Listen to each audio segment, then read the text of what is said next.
Warning: the episode you are about to listen to most likely contains graphic language, details of violence and murder, and may not be suitable for all audiences. Listener discretion is advised.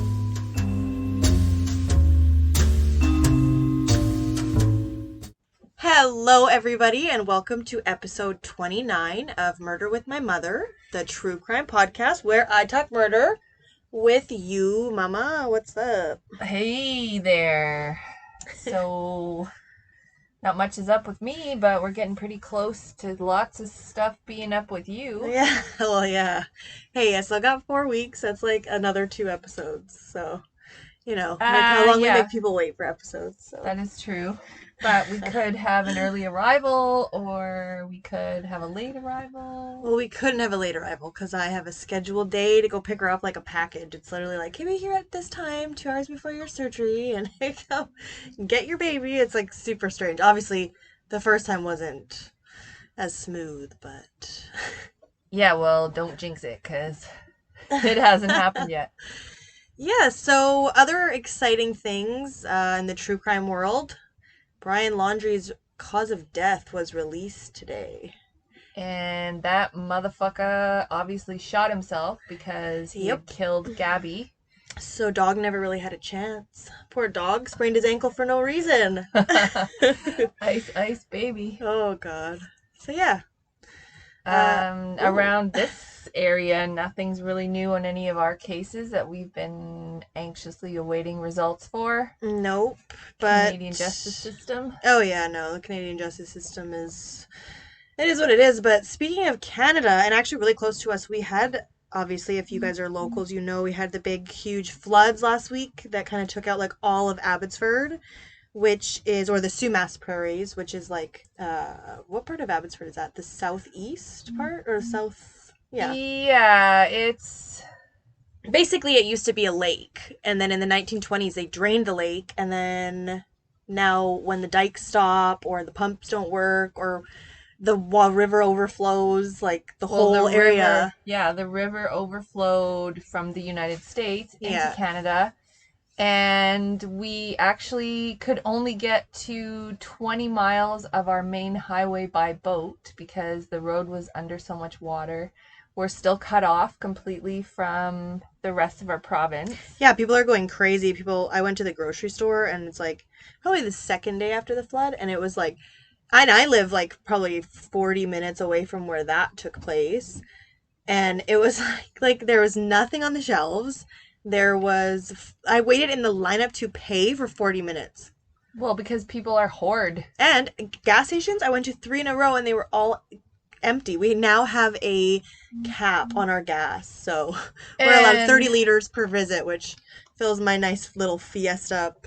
And Danica came to visit me on Saturday, and her gas light was on, and she couldn't find gas. So I was just standing by, trying to see if I have to go rescue an 8-month pregnant woman that's run out of gas because all the fucking hoarders hoarded all the gas. They literally had pictures of one lady filling up 12 cans. 12 jerry cans, yeah. She had them in like her back seat, her trunk. She had a bunch on the ground. She's still filling. I was like, what the fuck? Like, that's so selfish. But at the same time, I mean, I get it that people are panicking, right? It comes from a place of anxiety and fear, I guess, because... But I can't even believe that we're having this conversation. Like, yeah, it's crazy. We're in a pandemic. We had horrendous forest fires. Then we had the 4th wave or whatever else. And then now it's the flood of... Yeah, I don't want to jinx it, but like winter, yeah, it's fucked up. I hope this winter is not like a freaking, like a huge, like whiteout where we lose everything. Yeah, me too. Oh, 100%. And then I think right after that, the earthquake's gonna hit. Oh, fuck. I don't even want to think about that. Yep. Oh. Anyway. So yeah, nothing going on around here. Because we can't go anywhere. Yeah, so whatever. 4 more weeks till the baby comes and just chilling. And I go off work by the end of the night. Yeah. Oh yeah, this is your last week of work. It is, yeah. I'm super excited about it. But yeah. Anyway, so today our episode is kind of, okay, sorry if I seem kind of like, but this episode, like, I don't like to do kids. I mean, it's not that I don't like to do kids, but it's really sad when you look at the details. Like, obviously, I'm into true crime. I'm a true crime fanatic. So a lot of all the stories are completely horrible and completely horrendous. But this story has to do with the murder of two really, really young children. And so it's really sad. Kind of just, I mean, I can't joke around as easily as I normally can. Obviously, some shit we say just comes out and it's like, oh, but it's just kind of like, oh, this. Yeah, it definitely takes the wind out of your sails when you're listening to how horrible someone could be to kill two small children. Oh, well, especially their own children. And Yeah. like I have said, and I've said to you a billion times since I've been pregnant, this with her in there makes I feel like a stone cold Steve Austin. Like I'm completely disconnected from my emotions, which is really strange for me because I'm very emotional. You're my mom, you know that. Like I've always been very emotional. But with her, it's like, oh, when I was researching this case, it was like one of the well, for like the third time that I've like kind of got upset because it's like, holy, like that's so fucked up. Like you can't fathom it, you know? It's No, just especially when you're about to, like, you're looking forward to your pending baby to be born, like, so excited, and, yeah, and like, like you have all, yeah, nesting, right? nesting and all that, Nesting's and fucking then, weird, by the way. It's like real animal instincts. It's super strange, but so the case that we actually chose for today. and Danica chose it, oddly Yeah. enough. Yeah, because honestly, okay, coming from a person, a parent, a mother, a human, it's horrible. But from a true crime perspective, as to what I've explained before, and you too, we love that psychology behind it and like this, why, what makes a person do these things. And, that part of it is very just interesting, fascinating. I don't know if those are the wrong words, but you know what I mean? Like, it's like, It's, that's yeah, it's why. unbelievable. Yeah, so this case was actually very highly publicized, was very, especially when the truth came out about everything, and is kind of one of the first true crime cases I remember, because I was pretty young. I was probably like 2 when this happened.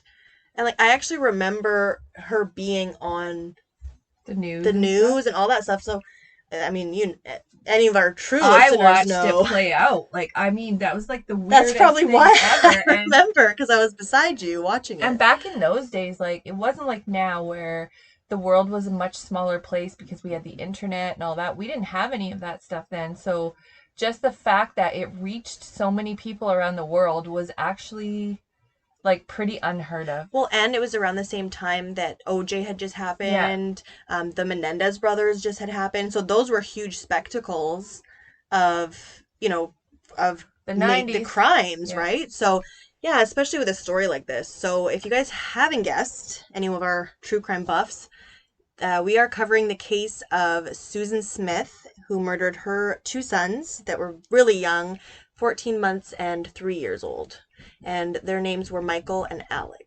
So, with that, we will jump right into the story and kind of let you guys know how this whole thing played out. If you don't already know, then this will be a horrible story for you to listen to, but we hope you enjoy the way we present it. So, what about that? How You about look that? like Yeah. you look like you're not agreeing. Like that was a No, I just bad didn't know what you were gonna say. Like, we flow. hope you enjoy No, because it's not whatever. none of this is enjoyable, but obviously for the people that listen to us like true crime, just like us. I mean, we don't like love to talk about it, but this is a story where, again, I always say we're honoring the victims. We're bringing that to I don't Well, know and I think it's also important to see how things played out because that's a part of history and hopefully exactly it doesn't repeat itself. And if it does repeat itself, then it leads the next person that is such a fucker to be caught exactly because this is in the record books is what happened. exactly. So with that, here is episode 29.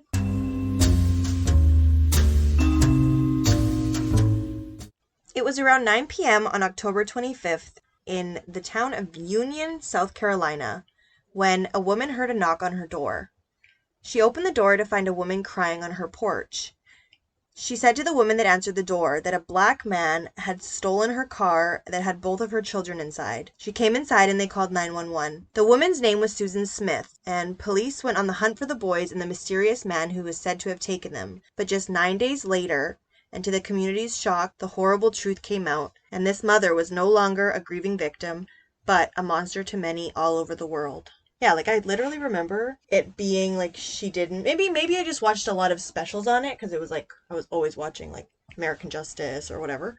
But I remember it was like her crying in not crying, but pretending to cry, or, obviously at the time people were like, oh my God, this poor mom, this poor dad, because this horrible black man came and stole And it her was in the kids. South too, and like the Yeah. South took a long time for racial Well, justice to they still happen. don't have Yeah, racial they don't justice, have racial so justice. yeah. So the fact that she thought that that was the appropriate person to blame it on, I mean, we'll go more into that, but Yeah, but that's just, the first part of the story. So the beginning part of it is everyone believed her, because why would that be false, right? even the boy's father stood right Yeah. beside her and believed her. Yeah.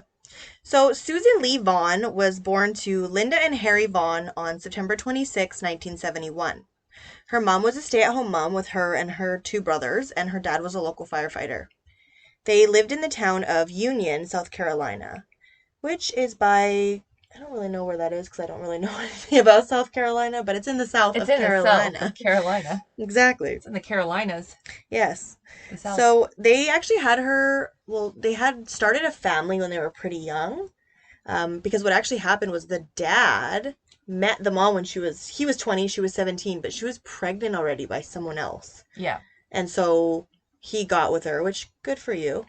That's, don't discriminate. Yes, but I don't think that No. it was ever really relaxed in his mind, No, probably because not. he was an alcoholic and he was always accusing the mom of cheating on him. Yeah, so that probably followed them through. It actually haunted their relationship. Yeah. But soon after, they had Susan, and they actually had another little boy named Scotty. So right after they got married. So it was almost like I don't know, not a shotgun wedding, but the first son was born pretty soon after they got married, and then they waited, I think, a while to have Susan and her other brother. Yeah. But yeah, so they were said to have a very tumultuous, like you said, an abusive relationship, and Harry struggled with a lot of mental health and addiction issues, which usually comes with mental health, and he often threatened to kill himself and Linda. So imagine that, like, No, can't I even can't live imagine. with a guy that's, moody, let alone would be like, I'm gonna kill myself and I'm gonna kill you. Like, But that's not just an idle threat either. no, especially, and poor them, right? I mean, the kids had to grow up watching that, and imagine, like, that does have to be pretty damaging to your psyche. So it was said that Susan and Scott were always really afraid of their father and what he would do to the mom. And their younger brother Michael, their older brother Michael, struggled from a young age with mental illness, and he actually tried to kill himself when Susan was really young. He was like 14 when he tried to kill himself. Yeah, and she was like 3. So people that knew Susan say, because of this toxic environment, that Susan was always very disconnected as a child from the trauma. Obviously, yeah, you just kind of disconnect. And she was also really close with her dad. So when she was 6 and her parents divorced, it took a big toll on Susan. Her dad began to drink even more, and 5 weeks after separating, Harry and Linda had a big fight, a huge altercation. The police came, but they wouldn't arrest him. Yeah, he was like begging them, please, please, take me to jail, take me to jail. And later that day, Harry committed suicide by shooting himself. But apparently he didn't die right away. He called the ambulance and later died in the hospital. Which is so sad, because imagine, yeah, it's like when people say, like, don't kill yourself because you don't know, you might regret it, but it's like, I've watched things happen before where a guy tried to jump off, it was an interview, he tried to jump off the Golden Gate Bridge. Yeah. And he survived, but he said, when I was going down, all I could think was, oh my God, no, why did I do? What did I do? What did I do?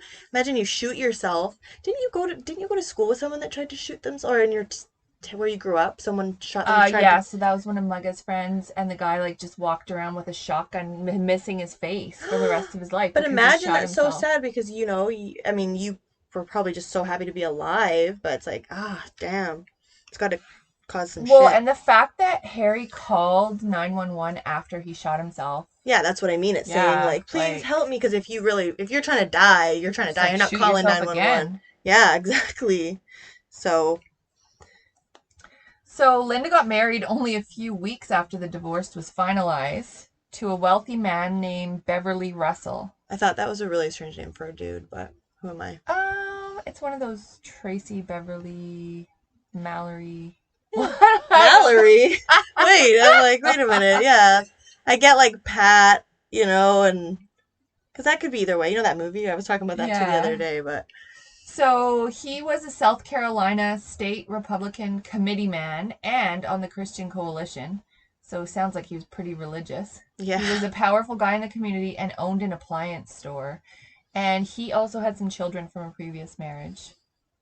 So Susan moved into a nicer neighborhood after her mom was remarried, and she was having a difficult time adjusting. She was always seeking her stepdad's approval, and it was said she was competitive with her mother for his attention. Ooh, daddy issues. A very hot topic here on Murder with My Mother. Yeah, a lot of daddy issues so Yeah. far. Yeah. Well, and there's a story that I heard too that she crawled up on his lap one time and just fell asleep, which And she sounds was sus. 16 at the time, Yeah, this sounds so. sus. But anyway, I mean, I always believe a victim, but I mean, obviously looking at the bigger picture of who she is. But anyway, this was later confirmed, but that she crawled into his lap, fell asleep, and then woke up to him basically fondling her and touching her sexually inappropriately. And And then she told a bunch of people. Like, yeah. she's the one that climbed on his lap, and I'm not saying that that deserves Oh, for no, not at molestation to all. happen, but the whole thing is a little sus for sure. Like, maybe things were going on before that. Yeah. I don't know. Well, we'll find out some details about this later that's kind of also kind of like, oh, weird, but yeah. So in 1988 is when she said that that's when he started to molest her. So she went and told, but nobody did anything about it. Like there were no charges and ever brought against him, and there was like kind of like a behind closed doors deal made, which it was the 80s, so Well, like we've said, in the 80s, everyone was being molested. yeah. And so no charges were brought against Bev. But I guess probably because of his status in the community, and it was the 80s, Yeah, yeah. exactly, right? It's like even into the 90s, it's very common to hear. Even with everything that Susan was going through or went through, I mean, her dad committed suicide. First, her parents were in an abusive relationship. Now we know, we have a better idea that that kind of stuff does cause trauma to kids and affects how they grow up and affects their self esteem and affects everything, right? That's why we're all fucked. Yeah, we're all fucked up. But hopefully we're gonna, change that around. I think it's already started because I can see, even my generation, like I've said a million times before, is already better at looking and like saying like, going to therapy is more of the norm, like doing all those things for yourself more of the norm, taking care of your mental health, not overworking, not, all these things. It's like my generation's kind of like, hey, look, we don't want to work this many hours a week because we can't even afford to pay for stuff. And that's like they'll take a stand. It's anyway. So yeah, but she also kind of to everybody else, she seemed really happy, which is like really strange. Well, she volunteered in hospitals, was in clubs and schools, did well in Yeah, she was school. really well rounded apparently, but I think inside she was obviously very self conscious and always seeking older male approval. But yeah, again, daddy issues. So in 1988, though, Susan started to work at the Winn-Dixie as a cashier and eventually became the bookkeeper. So while she was working there, she actually, well, surprise, surprise, she started an affair with a older married man. She actually became pregnant and she had decided to get an abortion. So obviously we're pro-choice here on this podcast, but that's got to be really hard. You're in love with someone who's married, probably really hard in the first place. I mean, obviously, we know she has a lot of issues, but to become dependent. So, yeah, she basically was dating another guy at the same time, but her married boyfriend found out about it and broke up with her because that's not okay. She can't be dating anybody else, but He's married. he's married, so no big deal. So that was kind of the first glimpse we see of Susan getting into a deep depression. She attempted to OD on prescription pills. So, And think about it. Her brother tried to commit suicide. Her dad did commit suicide. yeah. So. In 1989, she was in her senior year of high school, and she was said to be very well put together in the public eye, but always longed for male attention, constantly looking once again for the father figure. She met another co-worker named David Smith who had a girlfriend, but he quickly broke up with his girlfriend when he became infatuated with Susan. Ooh, Susan. Susan. And if you look at pictures of her and you see her hair, you'll never wonder why anyone was ever obsessed with her. Oh God, I remember it just reminded me of you doing your hair in the bathroom for like 3 hours, like It was. It was. hairspray, like that's literally on like the hot curling iron with yeah, your hair around and it. that's literally like with a smoke in your mouth in the bathroom. Like, sorry. Too much detail, too much detail. But no, that was the 90s, Mom. It was okay to be smoking in the And bathroom. it was like Aquanet hairspray, and I don't know how the fuck I didn't blow myself up with a hot. Well, the curling irons didn't actually get that hot in those days. Like It was if it always was today, like yeah, your hair would be God. like you would rip your hair off because the appliances get so hot. You That wouldn't your have had hair to would use as fall much out. hairspray. Let's Oh just my say that. god! But no, all my like I love memories of you and your friends getting ready in the bathrooms together. Like I just remember always Like peeking, 6 of us would like be smoking and I'm just while peeking in. hairspraying with the kids just sitting with the babysitter Well, in welcome to the 90s. the kids and the babysitter would be sitting there trying to peer through the smoke on their craft dinner to watch their VHS movie. As my hamster ran by.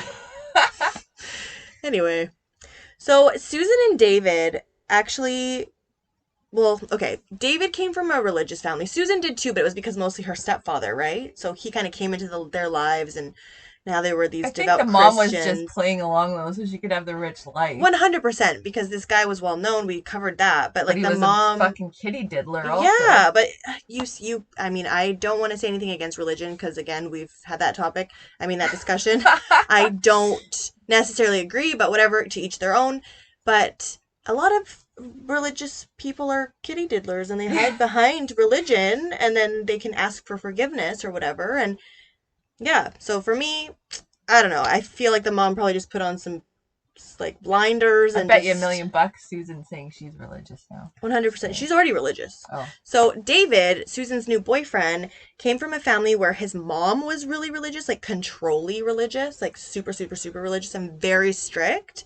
But his dad was like super lax and really annoyed. Like, how could you even marry somebody that, well, actually, I know somebody that married someone and then they turned super religious later. So I guess you can't just say, like, I want a divorce because you love Jesus too I much. know lots of people when I was growing up, like the mom would be like Jehovah's Witness and the dad would be a boozer. Like it never. But that's probably why, because they Yeah. almost feel the need, like they have to repent for their husband's sins or their wife's sins, or, it's kind of, Yeah. I anyway, don't know. weird territory, but I don't know anything about religion, so I don't really like to talk on it, but that's my opinion. So, anyway, David's mom was super religious. He was annoyed of it, so he went and he moved in with his grandma. So, in the summer of 1990, David and Susan were more just casually dating because, like, they worked at the Winn-Dixie together. It's like, and a Winn-Dixie, by the way, is kind of like a department store, I think, right? Like a No, grocery it's a store. grocery store, yeah. Okay, we don't have them Kind here. of like it's kind of like a low budget save on foods. Like it's got a lot of good sales and everyone has an accent. Yeah. Well, yeah, because they have them in Florida, Georgia, Yeah. places like that. Like they're just in like the southeast. I'm pretty sure you can buy pigs in a blanket for $1 there. That's how I should picture fucking it. go to Winn-Dixie then because I love pigs in a blanket. So, like I said, it was pretty casual. I think they were just basically banging. Yeah, hooking up. Yeah. So, what happens sometimes when you bang? I don't know. In 1991, Susan became pregnant, and the two of them decided, hey, let's have a fucking Let's shotgun get married wedding. at the Winn-Dixie. Yeah, so they got married, much to everybody's. I mean, some people probably agree with that. Like, oh, yes, you're getting married. This will make everything great for you, which is horrible, horrible advice. Yeah. Don't do that.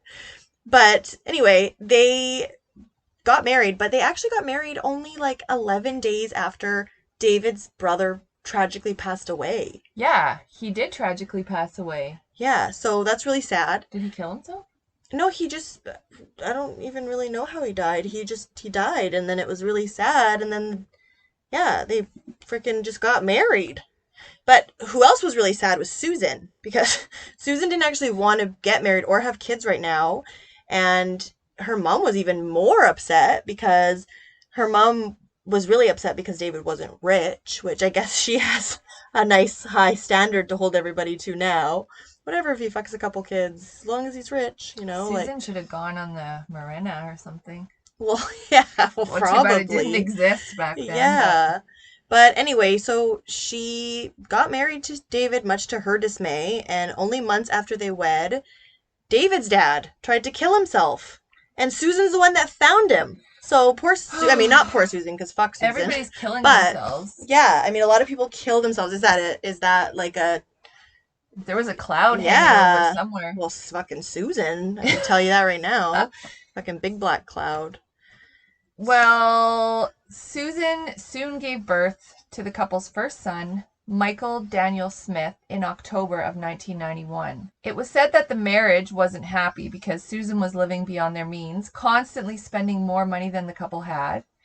And David and Susan's mom did not get along, and because her mother tried controlling everything. Ugh. But they still worked together at the Winn-Dixie, and David eventually got a promotion, becoming Susan's boss. Probably made it weird. Yeah, so their marriage was said to be pretty rocky, and I think they used to break up and get back together, and break up and get back together. It's like they were in like grade 11, like it's They like were a high also- school. They were also both cheating on each other constantly, too. Nice.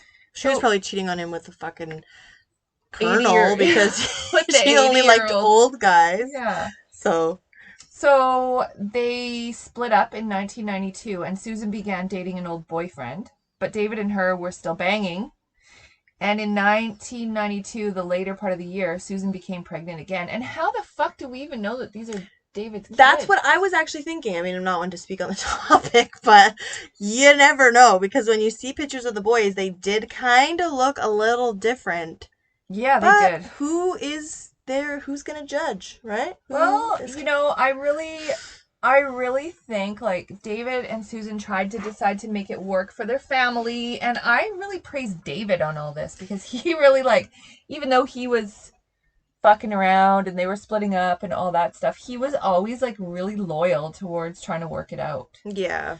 So they bought a house with the money they got from Susan's mother and stepfather. And Susan was said to be extremely unhappy with her second pregnancy. Yeah, she probably had some kind of prenatal depression. Yeah, because it was really Unknowing now, close. yeah. It was really close together. Well, and it's really, really common for someone to have, when they have close pregnancies like that, to have postpartum depression and prenatal depression, which a lot of people don't talk about. Prenatal depression is actually getting depression before the baby comes. A lot of people I don't had talk that. about that. Did you with Alex? With Alex. Yeah, so it's actually something very common, and poor pregnant women. I didn't even know until right now. Yeah, your eyes just lit up like, holy fuck, everything. Yeah, makes I had sense. to go to the doctor a week before I had him because I was like, I don't think I want to have a baby. Yeah. And it was really totally irrational and weird.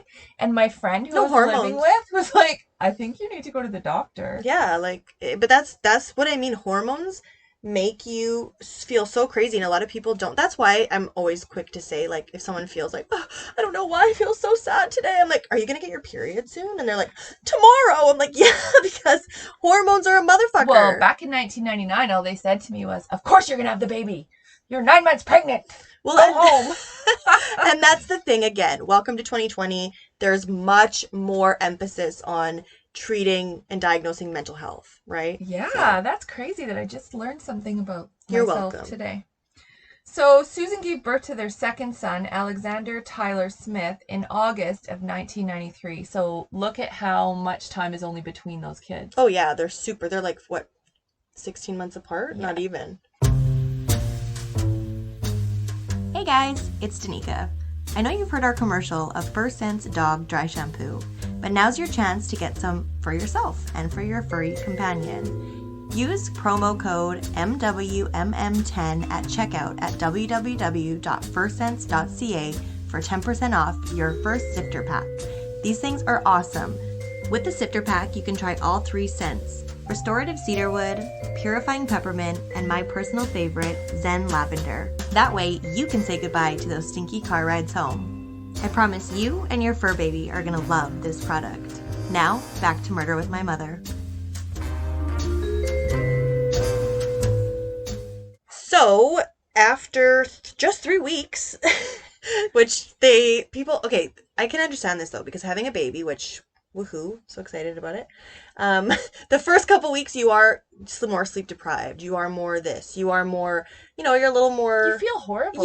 you feel like fucking shit, basically. But even the man, right? Because they're not sleeping very much. They're awake. They're trying to help. They're Dealing blah, with the blah, troll that they're married to. blah. For the most part. So, I Who's mean, like fucking gushing fluids out of every single hole and crying and like. well, it's not a very glamorous thing to Has have a anyone baby. prepared Carlos for this? I've had a couple talks with him, yeah, Okay, yeah. good. And he's pretty, like, he grew up with mostly girls, so he's pretty. He He's still he's won't be good. ready. No, definitely not. And I've said that to him too. But you know what? I'm actually really thankful, on a tangent. I'm really thankful that I did this before one time without him, like being there, or without anybody, just you. That I can really. I know. Appreciate Well, what I it's. know. Yeah. Yeah, I appreciate it, but I know what to expect. Like no one told me last time that I was gonna be bawling for no fucking reason every 5 seconds after the baby's born. Like they'd be like, "We have to come check the baby," and I'm like, "Whoa!" Or we have to come do this to the baby, and we have to put your baby in a tanning bed because he has jaundice. And it's like I fucking sat there and just sobbed. Like no one prepares you for that stuff. So the second time, I know. So it's Yeah. like I know what to expect, and I'm still excited. So anyway, I have a baby. It's really So fun and Susan and glamorous. David didn't think it was that fun because No. they split up 3 weeks later. Just 3 weeks after their second son was born, yeah. And so David moved it back in with his grandma, and Susan got a new job as a secretary because she was like, fuck that, I'm not trying to have my ex-husband as my boss, Fuck that, I'm not staying home with these kids. No, I'm not doing anything. So Susan started a new job as a secretary, like I said, at this kind of like big company, and she met someone named Tom who actually happened to be the CEO's son. And he was 27, he was super hot. And guess what she did? Well, he was also wealthy, Yeah. which her mom's gonna love. And he was single, which isn't usually her forte of Yeah. men's selection. And he was under the age of 60. So, I mean, Well, anyway. So they actually started dating in 1994. And she was really into him because he sounds like the whole package, right? Like, he sounds good. Everyone's gonna love him. He was probably super, I don't know, nice to her. But he wasn't actually really into it. Like I think he was just basically banging her. Like, Yeah. yeah. So he wasn't very interested in having a family. And Susan had two small children. So like really small. yeah, like very small. And she was just recently divorced too. I mean, that is kind of a messy thing to want to. I understand They where he's weren't coming even from. divorced yet, were they? No, they were like They were separated. separated. Yeah. So meanwhile, David rented a house really close to Susan and was pretty hands-on with the boys. Like he was taking the boys, spending a lot of time with the boys. And in October of 1994, Tom, the guy who Susan was dating, completely ended their relationship in a letter. So a lot of people you'll see, there's a theme in the 90s. A lot of people wrote letters because obviously that's the only way people communicating. Well, there was no texting. No, so a lot of people had fucking letters, which letters are so much more like dramatic, you know? Like if you send a text, it's like, look at this screenshot. Except for one time I got a letter that had clearly just been fucking copy pasted. From Ben. Who? Oh God! Like copy pasted, like he already sent it to someone else. Yeah, like for He sure. will ew, Like, but I think I that saved doesn't that letter count. to copy paste myself. Yeah, but that doesn't count because that was in the 2000s. Yeah, That's true. like people could copy paste. Before it's like it had to come from your heart and people were like Yeah. writing letters about the most fucking random shit. And people could actually spell. Remember the usually guy back that in wrote a those letter days. to me right after I got out of jail? That guy went. I mean, he got out of jail. Well, I didn't go to jail. Well, that was a pregnancy Freudian brain. slip. No, okay. This guy that I went to high school with was really bad. Like all through high school, he stole cars. He was just like a shithead. Remember? Yeah, I remember. And then it was like 3 days after I got out of the hospital after having Kears, and I had a spinal migraine too, so I don't even know how I opened my mail. I had a letter from him, and he's like asking me like all these random questions. It's like literally like a 10-year-old writing a letter. Like I wish I kept he was it. in jail, yeah. But it's just so funny that it's like, why out of all the people would you ever send me a letter? And you weren't even And I just friends. had a baby. No, and it was like I hadn't talked to him since like the 10th grade when he went to jail. So it was just really Oh random. my god, But anyway, he probably spanked letters. you the whole time. he probably ew. That's disgusting. He probably did, though. Not if he knew I was freaking 250 pounds, just had a baby. Like, What? he didn't know because I never wrote him back because he was in fucking jail. So, anyway. So, Anyway, back to the story. Anyway, back to the story. It's why you guys love us. Come on. It's a lot of tangents. So after Tom completely severed everything with Susan, he actually continued to sleep with her, which, surprise, surprise, we've never seen that before.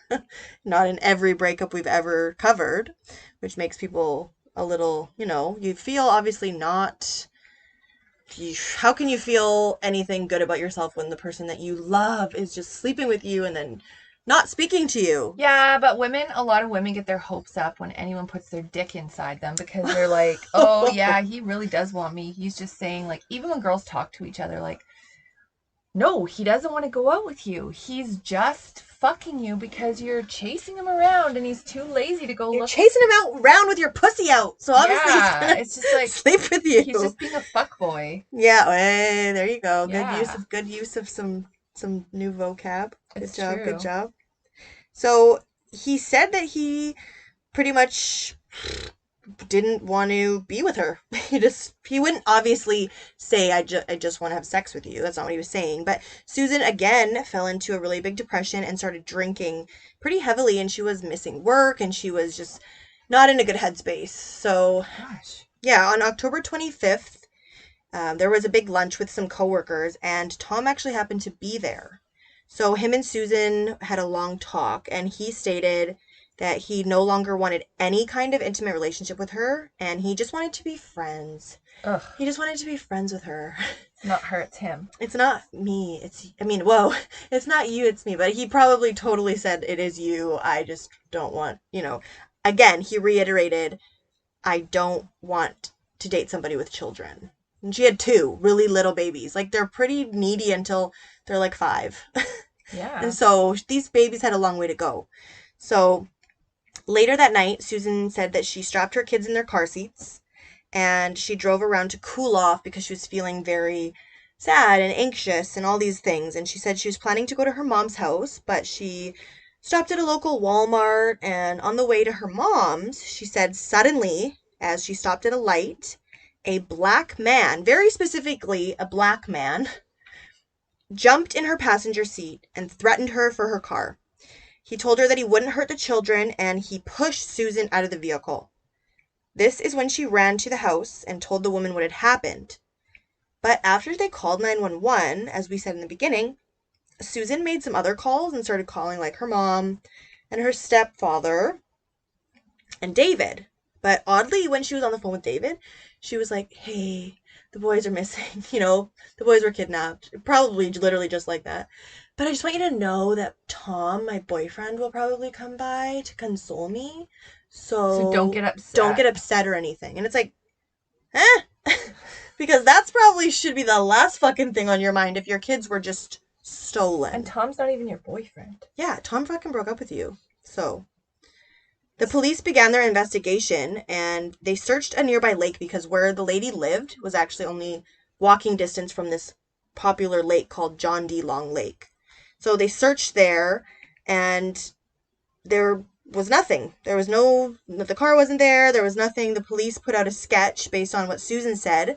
And she again said it was a black man in his 40s. Even the Adam Walsh Center from John Walsh. Oh, love John Walsh. Was involved. Put out multiple reports of the boys, and because this was before Amber Alerts. Yeah, which Amber Alerts are alerts that we get all over. Everybody should be familiar with Amber Alert, but it was because that started in 1996. So 2 years after this, that actually came because of the daylight abduction and murder of Amber Hagerman, which was a little girl who was kidnapped and subsequently murdered. Yeah, if anyone would have known on time. Then, yeah, they could have stopped it. They could have put a bolo out. They put it on the big billboards. And now it comes right across the radio and right everything. Across the highway. Yeah, so anyway, this was 2 years before that. So they didn't have anything like that. But the John Walsh, like having them in the Walsh Center, oof, that was my favorite show. I remember I used to get scared. Every Friday night. Yeah, and then I used to get scared and crawl into bed with you. No, that was every night. Yeah.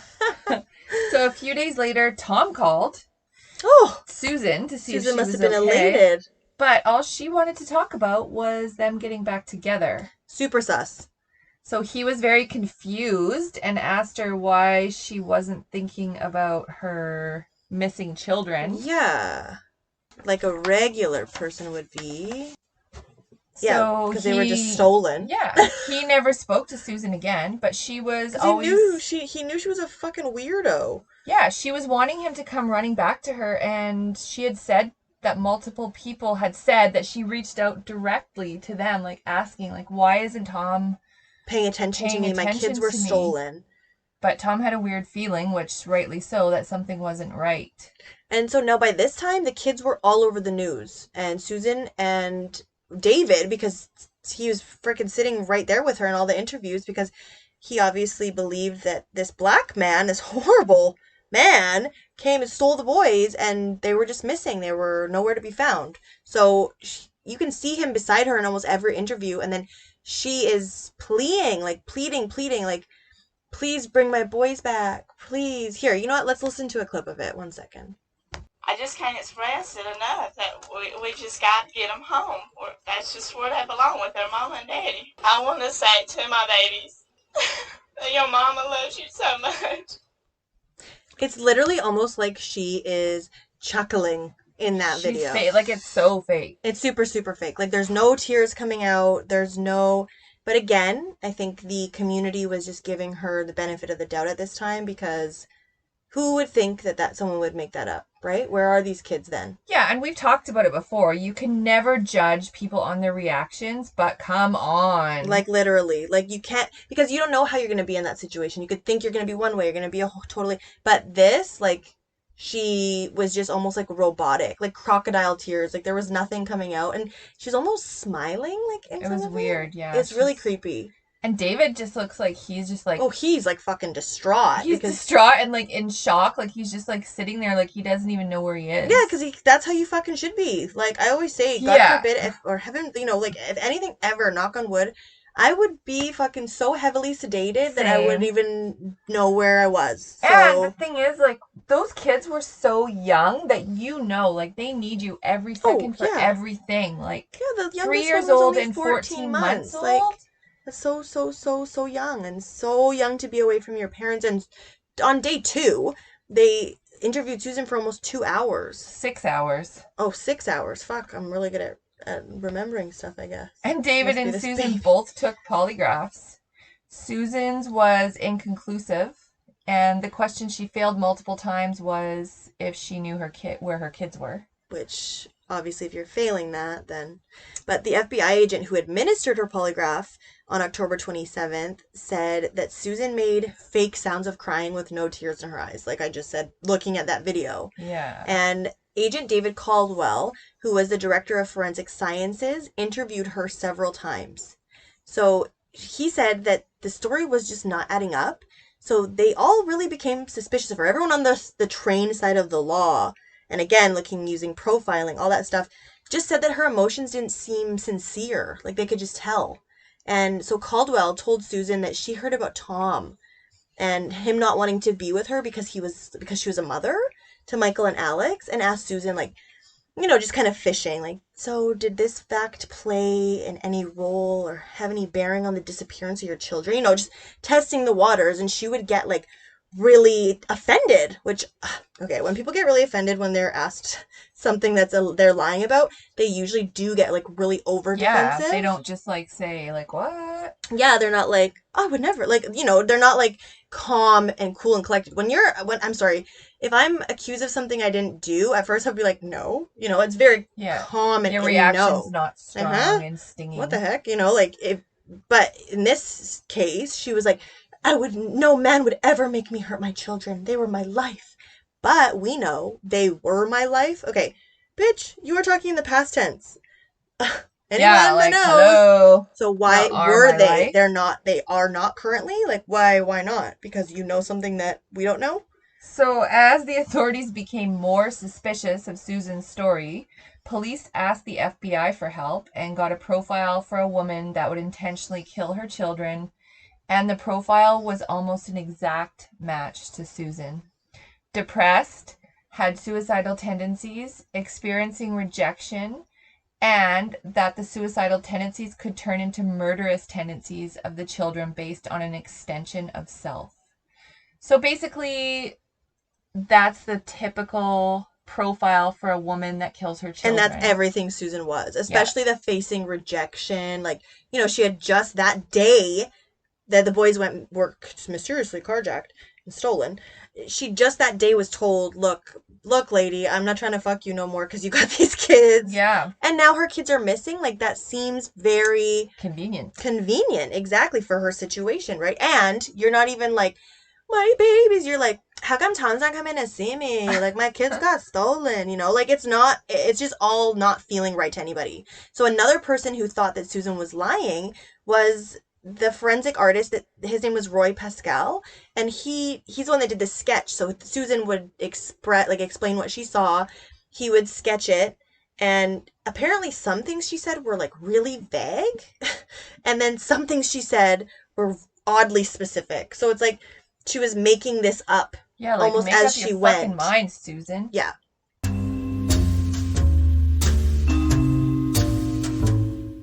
So a local newspaper ran a story basically saying that they didn't come out and just say it, but they pretty much said in there that they thought that Susan was lying. And a lot of people in the community were starting to doubt Susan's story. And I'm sure the true crime buffs all over the world were like, this bitch is lying, you know, like, yeah, feeling like that. And because also, like we talked about, the South, there was still a very big racial divide. And it's like, how could we have not seen a black man with two little small babies? Like, two little small white babies. White babies, exactly. So it's like, it would be very obvious in a community like that. And so, anyway, she just pretty much continued to bullshit and continued to plead for the boy's safe return. For 8 days. For 8 days.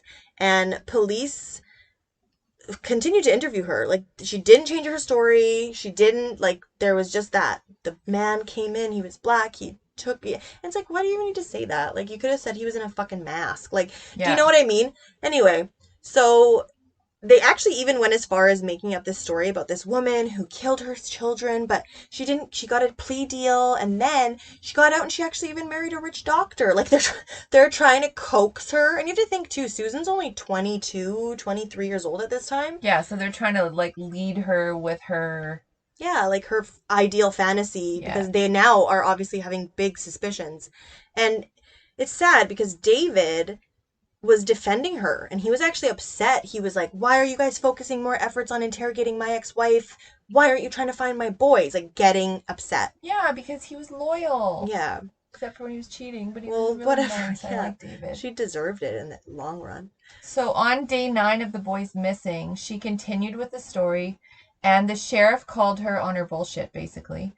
They started praying, and he said, Susan? I think it's time to tell the truth. And Susan broke down, and she said, my children are not all right. She claimed to be emotionally distraught. She said she felt suicidal and didn't want her kids to grow up without a mom. She went to John D. Long Lake. So let's just fucking kill them so that I can grow up without children or whatever. What the fuck are you even thinking? Like, she went to John D. Long Lake and claimed she was sitting in her car with her children as it rolled into the lake. But then she stopped and got out. Because she panicked.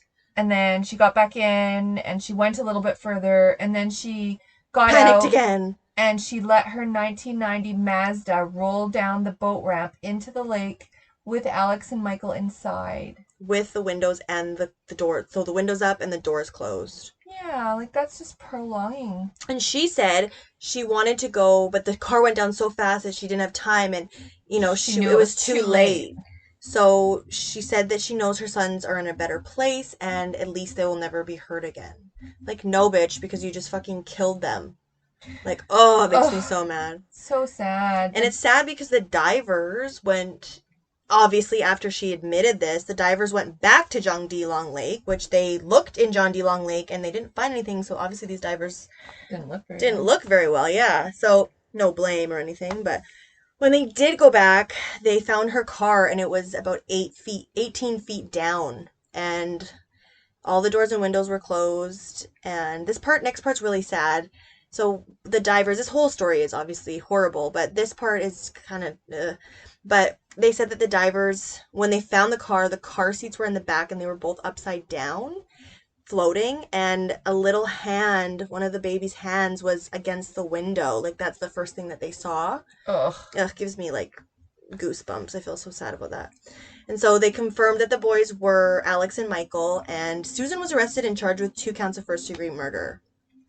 And I remember this, like they did this big press conference and it was so surreal with their southern accents and like And then everyone went like, yeah, it was crazy. Yeah. So the local authorities announced that Susan was being charged with the murders and the whole community was in shock. They literally gasped just like how I just did. Yeah. Like 100 gasps in the... And as she was being taken in, it was all like very covered by the media, and the crowd could be heard yelling things like baby killer, and the community was so mad, not only at her for murdering her children, but also for blaming this on a black man. Yeah, because what the fuck is that about? Yeah, racial tensions were high and people were very angry. Authorities confirmed the boys were alive when they were rolled into the lake and their cause of death was drowning. Oh, that's so fucking sad. Susan's brother actually wrote a letter because there's probably a lot of black members in the community that were not fucking very happy with her pinning this horrible crime on some made up black man.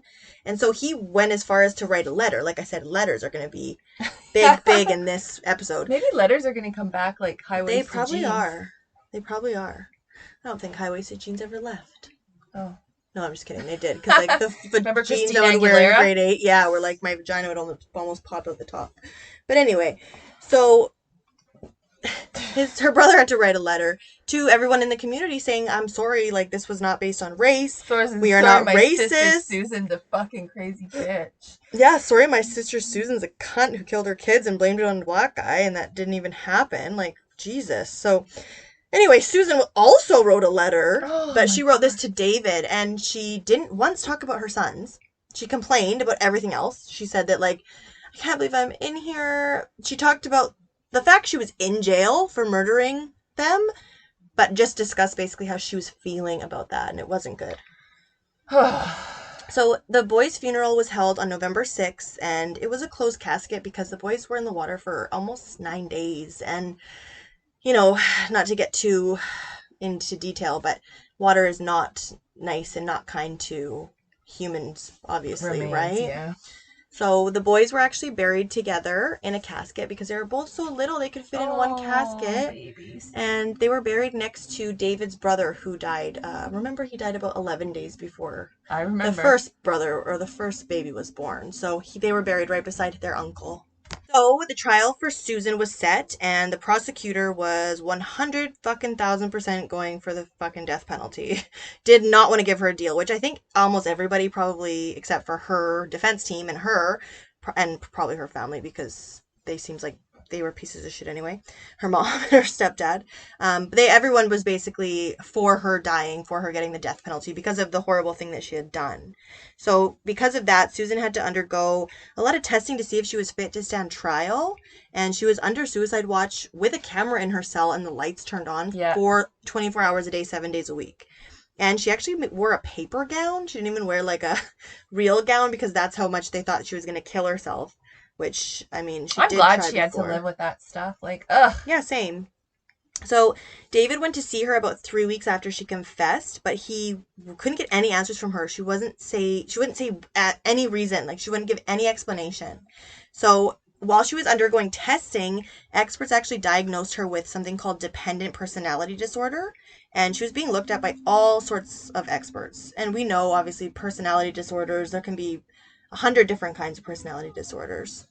So pretty quickly after David went to see her and got absolutely fucking nothing from her, except for some selfish cries for attention, he filed for divorce like pretty quickly. Good. But it's really sad because they gave him the car that the kids died in. Like, that's who got the custody of the car or whatever. Yeah, like, I don't even get that. Like, the car wouldn't run anymore. No, they should have just had it destroyed. Like, that's so mean to give it to the parent that didn't have anything to do with killing them. Like, that's just really fucking morbid to me. So, anyway, the date was set for the trial to start in July of 1995, but it actually didn't start that day because someone called in a bomb threat, which is sus, but... Who knows? This was really publicized. Well, another thing was, in the 90s, bomb threats were pretty popular also.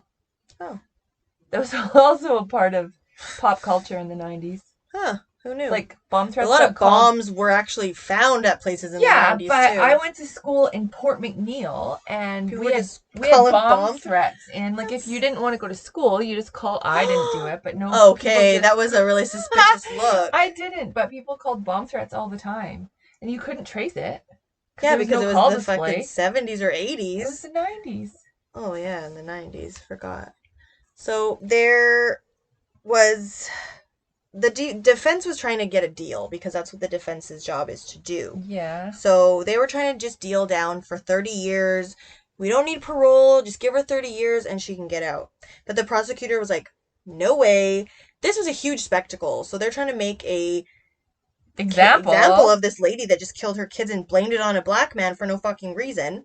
So this jury consisted of 7 white jurors and 5 black jurors, which does make a difference because when you see that it's fair, because people are trying to give her should have still been 6 justice. It should have been for sure, but at least they, it is the South. Yeah.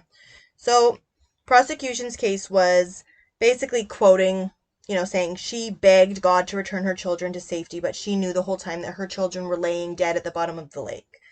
And they discuss why they basically believed that this whole thing was premeditated and that she killed the boys in order to have a relationship with Tom.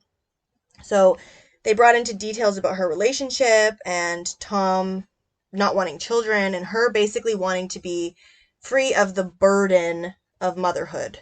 And, the prosecution also said, this is really fucked up, but the lights were left on. In the car so that could see. She could see when it got to the bottom of the lake. Yeah, like where she couldn't see it anymore. Yeah. Which is really fucked up. Like, is that to make sure? Like, obviously, right? So that there screams premeditation. And the defense, their case, they brought up the molestation, which we've talked about it before. Obviously, things like being molested, sexual abuse, trauma, all that kind of trauma, any trauma that you go through as a child, especially sexual abuse, does lead to fucked up shit, does lead to addiction and personality disorders, and it can cause mental illness because it's something that literally changes the pathways in your brain, the chemical balance of your brain. So they had the stepdad actually just come in and testify, and he actually did say that he did molest her for a long time, and they had sex 6 months before the boys died. So she was married. So anyway, maybe it was his kids. Maybe. That'd be fucked up. Yeah. And the plot thickens. Which... So, obviously, they're trying to escape the death penalty because they don't want their client to die. So, they're going to say all this stuff. She wasn't in her right mind. She was mentally unwell. She was molested. She was all these things. So, July the 22nd, the trial came to an end. And the jury deliberated for only 2.5 hours. So obviously nobody was really deadlocked and trying to figure out what had happened. They found her guilty of 2 counts of first-degree murder, which as she should have gotten. Been. The prosecution showed videos and a reenactment of how long it took for the car to sink into the lake. This was for the sentencing phase, right? So when they were, because obviously now she's guilty, so she's got 2 counts of first-degree murder, but they have to decide. Okay, is she going to be sentenced? Yeah. Is she going to get life? Is she going to get the death penalty? Is she going to get... Basically, what is going to happen to her now that we know she's guilty? So, basically, they said that she had time to save the boys. It took 6 minutes for the car to fill with water before it sank. Before it went down, before it was submerged. Before it sank. And she said, remember? She said, I couldn't about it. It was going down too fast. And it's like, bitch, it took 6 minutes. What, were you in slow motion? It also showed photos of the boys after being brought out of the water. Which is... Oh my god. Imagine seeing that as a jury. Like you were... Oh, PTSD city. Yeah. So they decided against the death penalty, but sentenced her for 30 years to life. So after 30 years, she would be basically eligible for parole. She can actually, 2025, she's eligible. She'll be, what, 51? 51 years old. Yeah. And, like, that's still having, like, a full life, basically. Like, you took away 2 babies' lives. And yeah. So, yeah, it's really sad. And when her husband, David, was interviewed in 2010, He said that he's never gotten over the pain of losing his boys, and I don't think that's something you could ever get over. No. And he's never forgiven Susan. But it's really cute because he has his own family now, and there's this article that he did, and it was like him with his new kids, and he's like, I really love being a dad, and I wish my kids could have met their brothers, and, you know, it's just really fucking sad. And, another letter. Susan, in 2015, she wrote a letter. Surprise, surprise, everyone's fucking writing letters. But they must have had a lot of stationery fucking I bet you a around. lot of the stationery stores went out of business now. Yeah, because, there's like pretty much staples, and I can't even think of another one. So she wrote a letter, and she basically wrote it to a newspaper, and she said, you know, I didn't plan this, none of this happened unplanned. I'm not a monster. I'm not a monster, please. Like, this is the worst thing that people think that I would kill my children for a man, and all this stuff. So the newspaper replied, but she never wrote back. But over the years, there was a lot of mishaps with Susan. Like, she tried to kill herself, which, surprise, surprise. And she's gotten caught using drugs. Apparently, she doesn't discriminate against what kind of drugs. And she was also caught, another surprise, surprise, having sex with a 50-year-old prison guard. So her daddy issues are fucking alive and well. Still alive and well. And so he was penalized. He got in a lot of trouble for that. And Susan did get in trouble, but clearly she didn't learn her lesson, because just the next year she was caught having sex with a prison captain. What's so fucking hot about her? She's not hot. She's yucky. She is yucky. And so she actually has a dating profile that is out on the internet. And it says, which I want to read it because it's like, bitch, are you kidding? So she says, Susan Smith, and then there's a picture of her crouched down in her jail clothes. She does look better than she used to, though. Well, yeah, but not hot. Some women, you know, they age like a fine wine. Okay, and I guess stupid fucking cunty Susan Smith, psycho bitch, is one of them. So her profile reads, I am 31 years old. My birthday is September 26. I am looking to meet new people and hopefully become friends. During my spare time, I enjoy reading, working, puzzles, and writing. I love rainbows, Mickey Mouse, the beach, the mountains, and waterfalls. My favorite, like, I can't read the rest of it. It's like, anyway, it says actually in here that she's really matured a lot since her incarceration, but she always, you know, thinks about the pain that she's caused, especially for her children. So at least obviously she has to, because everyone knows who fucking Susan Smith is. So if she didn't mention something about her kids, people are going to be like, you know. Well, the fact that she put on like so many bodies of water that she loves the most. Yeah, which is crazy. Very creepy. Yeah. So Susan is currently incarcerated at the Leith Correctional Institution, which is near Greenwood, South Carolina. And like Mom said, she will be eligible to join our community again in 2025. So, yeah, that was the story of Susan Smith and the murders of Alex and Michael Smith. So sad. So sad. So we're going to wrap it up because that's pretty depressing. Yeah, really super depressing. And but you guys know you can always reach out to us. You can write us a letter. You could fucking write us a letter. You know what? Message us and we'll give you our mailing address. If you want to write us a letter, we want to bring it back as 1990 style. Prove that you're not Jatin Patel first. Yes, because we know Jatin Patel's listening. Taking it back to episode, what was that, 27? Yeah. Oh, Jatin Patel, which she's out in her community now. Yeah. So anyway, that was, I guess, a well-timed, poorly instituted joke. But anyway, to kind of lighten the mood, you know? Yeah. So we are going to be back in 2 weeks with episode 30. Can you motherfuckers believe it? Yeah. 30. So it'll be a good one. Mom. Oh, how come all the 10s? We'll work on it together. Okay. But yeah. Because they always hit when it's my turn. They do. So you guys have a couple days if you want to get in your suggestions, what you guys want to hear for episode 30. We might even make it a 2-part. Yeah, we're not even opposed. I was just going to say, we're not even opposed to a 2-part one. Or one that hasn't happened yet. Oh. I'm just kidding. Whoa. JK. This has been Murder with My Mother, the true crime podcast where I talk murder with my mother. Bye, guys. Bye.